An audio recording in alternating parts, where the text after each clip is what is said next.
الحمد لله رب العالمين والعاقبة للمتقين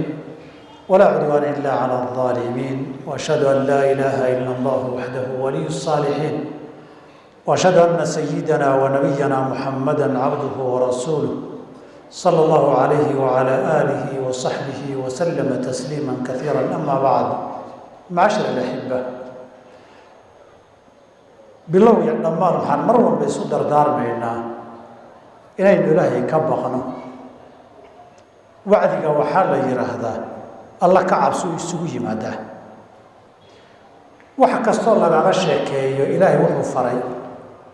ama ilaahay wuxuu dadka ka reebay ama laga sheekeeyo waxa fiican iyo wanaagga uu leeyahay ama waxa xun iyo khasaaraha uu leeyahay muhiimadu ilaahay ka cabso oo waxa wanaagsan samee cabsida ka cabsanaysa ilaahay waa inaad waxa wanaagsan samayso insha Allah waxa fiicanna aad hesho waxa xunna aad iska dayso si aad waxa xun uga badbaado sadarteen ba ilaahay anbiyadana u soo diray inagana quraankiisa inagu yiri sahay ka dhigta cabsida ilaahay wax sahay laga dhigto oo saad ku noqday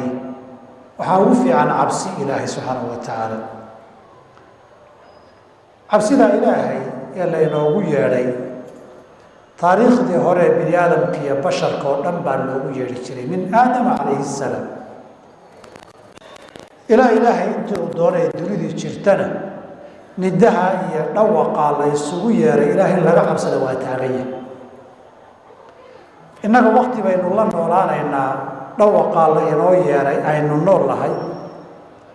kuwii nagu horreeyayna waqti bay la noolaayeen oo dhawaqaasi uu dul taagnaa marka adigu dhimatana ka kaa dambeeyo buu dul taagnaan dacwada ilaahay cabsidiisa la isugu yeeray waqti kasta iyo xaalad kasta iyo goob kasta la iska doonayaa hadba sidii aad u awoodo iyo inta karaankaagu yahay ilaahay ummadii hore loogu yeeray inna way yeeshay inna way diiday intii diidayna meel bay ku dambeeyeen intii yeeshayna ifka meel bay ku dambeeyeen labadabana aakhira waxbaa sugaya waxba kama duwanaan doono addoomiya aadamaan nahay ilaahay leeyahay sida iyaguba u ahaayeen ilaahay cabsidiisa laynoogu yeedhay sida iyaguba loogu yeedhay wixii ay sameeyeen aan samayno xun iyo san umbaan innaguna tabaceeda leenahay oon aakhirka sugaynaa ilaahay qur-aankiisa wuxuu inooga sheekeeyey ummadihii hore isay wax u dhaceen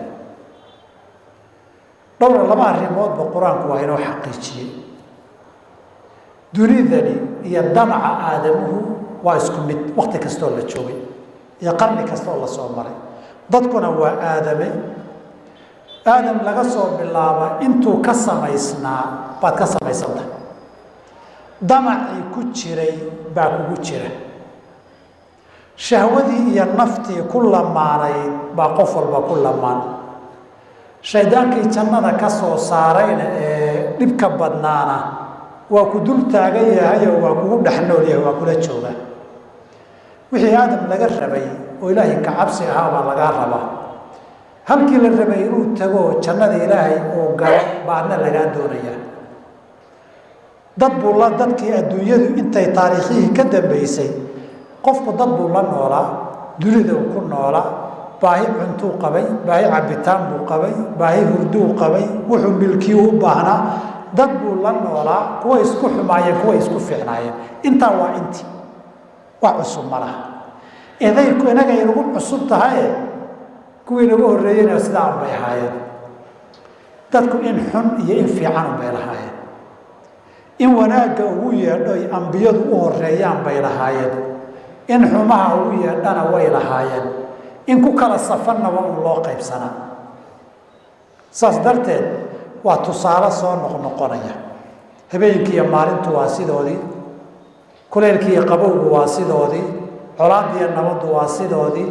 roobka iyo abaartu waa sidoodii shacab iyo cid xukunta waa sidoodii xoolo iyo hanti cid haysata iyo cid raadinaysa waa sidoodii in la noolaadoo la dhintana waa sideedii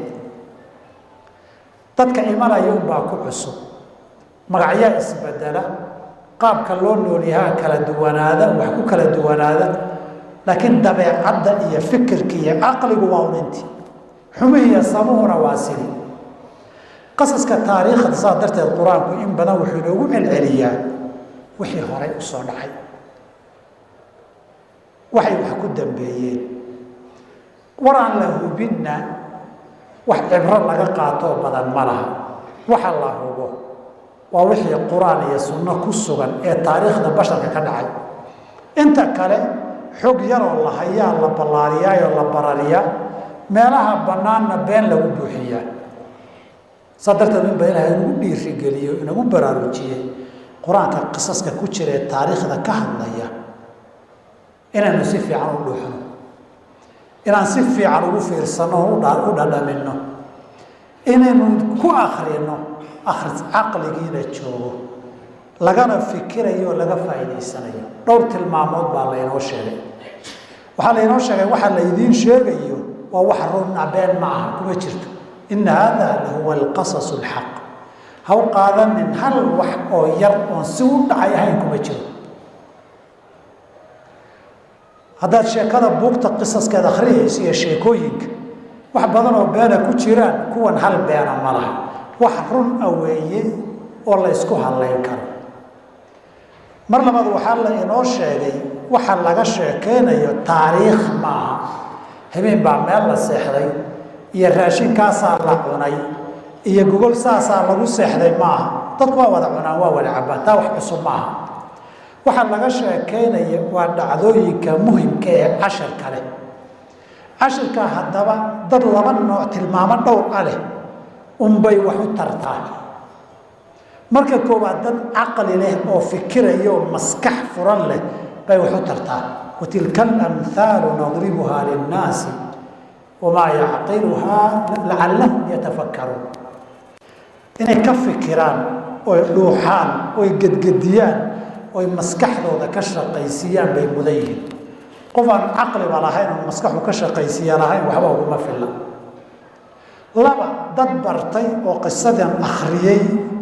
oo isu ururiyey baa wax ka faa'iidi kara watilka alamthaalu nadribuhaa linnaasi wamaa yacqiluhaa ma fahmaan ila alcaalimuuna dadka yaqaana barta maahane qisaan si fiican u barata maahane waxba kama garan kartid waxba ka fahmi maysid saa darteed qisadii inaad si fiican u aqrido oo dhuuxday u baahanta mar kale waxaa la yidhi dadka ku waansamaya ee cashirka ka qaadanaya ee waxa soo dhacaya waxaa taagan isu miisaamaya bay wax ugu siman tahay laqad kaana fii qasasihim cibratun liuli lalbaab dad caqli leh baa ka faa'iida walaqad jaaahum min alanbaa'i maa fiihi musdajar waxa lagu waansamo waxa xun lagaga reebto xikmatun baaliga xikmad xeel dheer baa ku jirta famaa tuqni nudur digniin qofka loo keenay hadduusan garashadeedii lahayn waxay u taraysa maxay taraysaa qasaskaasaa haddana waxaa la yidhi waa waxa ugu fiican ee laga sheekeeyo naxnu naqusu calayka axsana alqasasi bimaa awxaynaa ilayka markii dambena waxaa la yidhi wax ruxaan yeeshaan ha iska fadhiine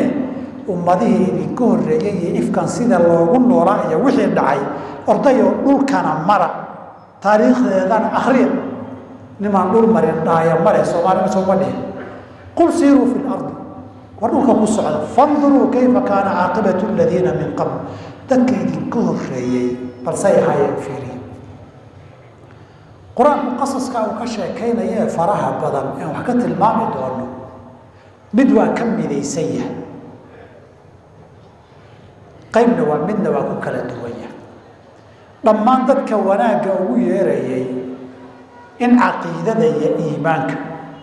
iyo fikirka aad ka haysato kownkan iyo abuurka iyo nolosha iyo geerida waxa muuqda iyo waxa maqan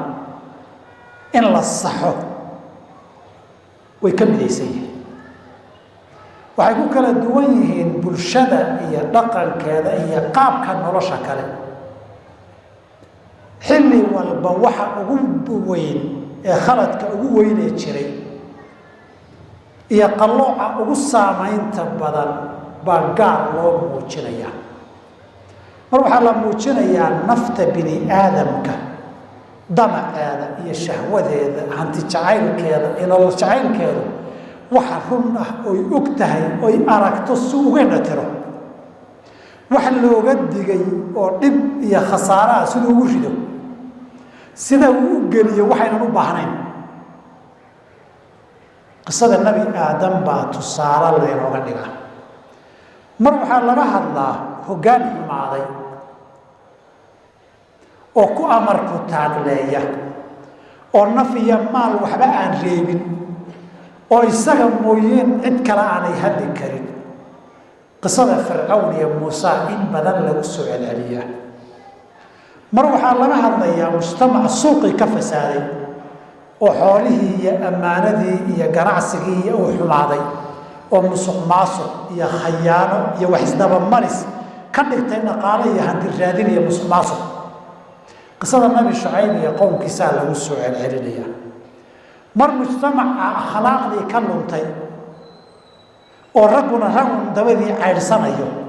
dumarkana dumar caydhsanayo, oo caalam gey iyo lesbiyaana ay qabsadeen, oy madax ka noqdeen,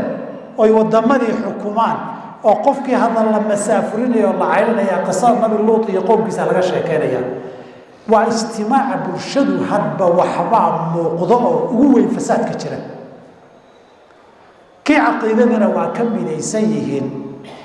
kuwan kalena waa kala duwan yihiin. waxaan soo noqnoqonayaad arkaysaana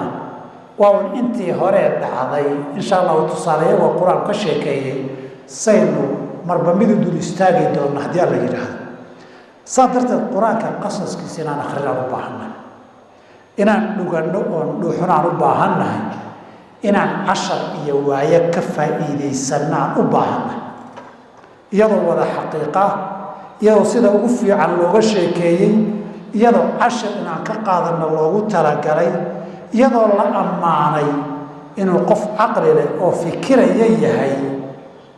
qofka ka faa'iidaysanaya, dhuuxaye, kolba dhinac u gadinaya. saas darteed insha allahu tacaala walilxadiidi baqiya, tusaalayoweedaas aynu soo bandhigi doonaa insha allahu tacaala. ilahina waxaan ka baryana subxaanahu wa tacaala kuwii ka faa'iidaysta qasaska qur-aankana dhuuxa, qowlkaa rabbi subxana wa tacaala xaqiiqada ee adduunyada laynooga sheekeeyeyna macnihiisa dhadhamiya inaan noqono. allahuma inaa nasaluka alhudaa waltuqa walcafaafa walghina. اللهم الهمنا رشدنا واعذنا من شرور انفسنا. اللهم ات نفوسنا تقواها، اللهم زكها انت خير من زكاها،